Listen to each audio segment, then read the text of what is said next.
Good morning, good evening, or good afternoon wherever we find you. My name is Jamie, and this is Bad News.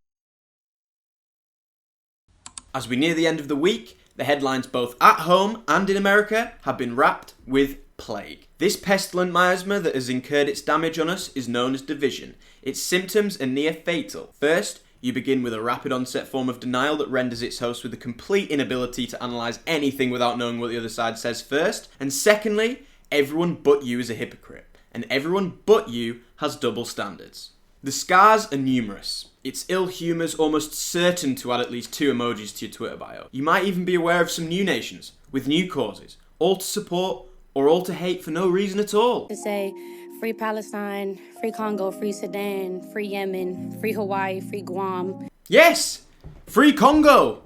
Let's free the Congolese from the oppression of the UN and her government. It's time for a change. We should support the Rwandan-backed rebels. They're obviously the good guys, right? These accusations are corroborated by a MONUSCO report. The United Nations mission in the Democratic Republic of Congo says 130 civilians were killed by M23 on the 29th and 30th of November in the villages of Kashishe and Bambo. The victims were arbitrarily executed with bullets or bladed weapons. MONUSCO condemns in the strongest terms the unspeakable violence against civilians. Okay, maybe not. There are also lasting effects, a form of long division that will leave you questioning everything, even if you saw it for yourself. So much so, in fact, that the crazies on both sides have begun to find common ground. And no, I'm not talking about their shared love for sexualized illustrations in the Japanese vernacular. No, I'm in fact talking about how both the left and the right have found common ground over the most seismic event in these past couple of weeks. They both seem to agree that the one thing we all saw together on the television over and over again didn't happen. Yes, that's right. The Trump assassination attempt that occurred a few weeks ago was a hoax. The right thinks it's a hoax because of the negligent security. We have a Democrat Party and the U.S. government aligning to do everything that they can to take your firearms away from you, to take your Second Amendment rights away from you. A CIA analyst, however, says it was a hoax because Trump set it up to increase his own popularity. Yeah, look what happened. And the radical left, who, as always, love to blame capitalism. Let's say I am wanting to kill Trump. Let's say it is an inside job and I'm the CIA. Fair enough. The Secret Service and all that kind of shit, they were negligent. I'll happily give you that. The next step, however, does not make much sense. Okay guys, everything is perfect. There's no troops on the slanty roof and it's only 200 yards away for a kill shot. All we need to do now is find a professional. We cannot take any chances. It's okay. I know exactly the right man for the job. So you're telling me that the CIA entrusted a dyspraxic incel with the assassination of a major political figure? I understand that they're negligent, but stupid?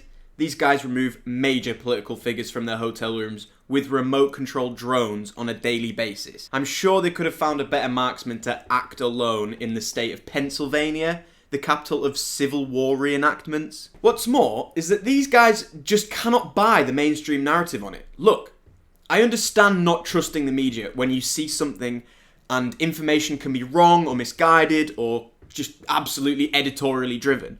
But you have to actually listen to their explanations first. There was a kid from the state where the Declaration of Independence was signed, who didn't have many friends at school, who is a registered Republican that donated to Act Blue, probably a never-Trumper, who witnesses the divisive and sometimes violent-leaning rhetoric, the criminal convictions, January the 6th, the composition of the Supreme Court, bought himself a gun and managed to shoot at Trump during a rally, whose security was lackluster. Forgive me for thinking, guys, maybe, just maybe this time, the mainstream media has the most logical explanation. Although I do enjoy reading your sleuths, especially the JFK stuff. That is quite interesting. I cannot. The American right can do one of 2 things. 1, it can seek power through a cult of personality. Or 2, you can be a Republican. Govern according to the Constitution, govern according to Republican principles, as free commerce, limited government, states' rights. You might not know it at this point, but it's true. You cannot do both. One negates the other. You cannot be both a Republican whilst also doing whatever you can to undermine the Republic, breaking its laws, asking for votes, and storming the Capitol. You have to pick a lane. Because if Trump wins his second term, what are you going to do after that? Will you continue to support Trump's successors, led by Trump in the background until it eventually gets to Barron when he comes of age? Or will you seriously return to congressional Republicans after that?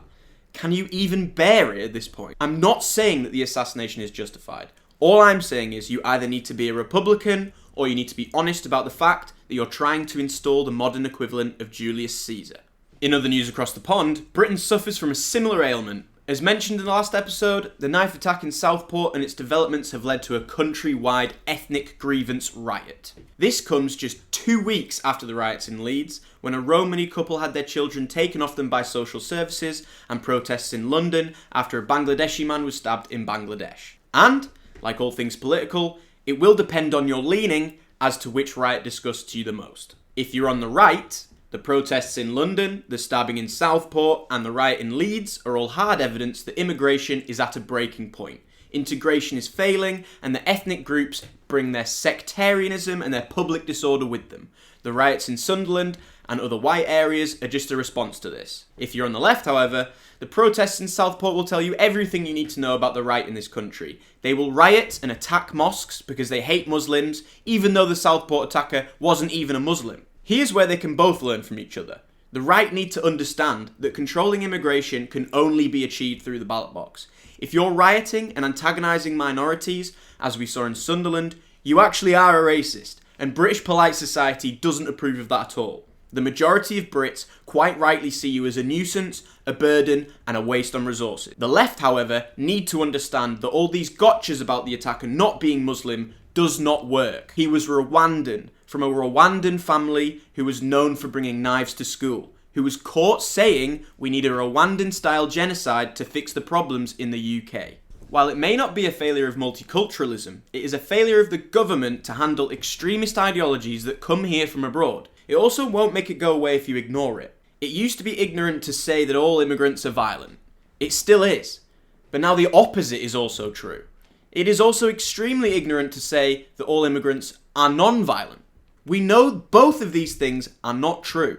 They also need to accept that while there are white riots, there are also riots of all types of all peoples all across the UK, especially the areas that are deprived. Quite often, the deprived areas have bore the brunt of immigration policy. And you need to understand that as supporters of the current immigration policy, that you sold people a lie when you asked them to come here. You told them that we have a fully functional healthcare system. We also allow anyone to follow their religion freely. We have good pay and cost of living is good. Look, I'm not saying immigration is bad. I'm just saying that we're long overdue a discussion on our policy failures in this area. It is so overdue, in fact, that people are starting to listen to Tommy Robinson and Katie Hopkins again. And the prods and Catholics in Belfast have even started listening to each other. Attention, attention. This is a police message. The crowd should disperse immediately as force is about to be used against violent individuals.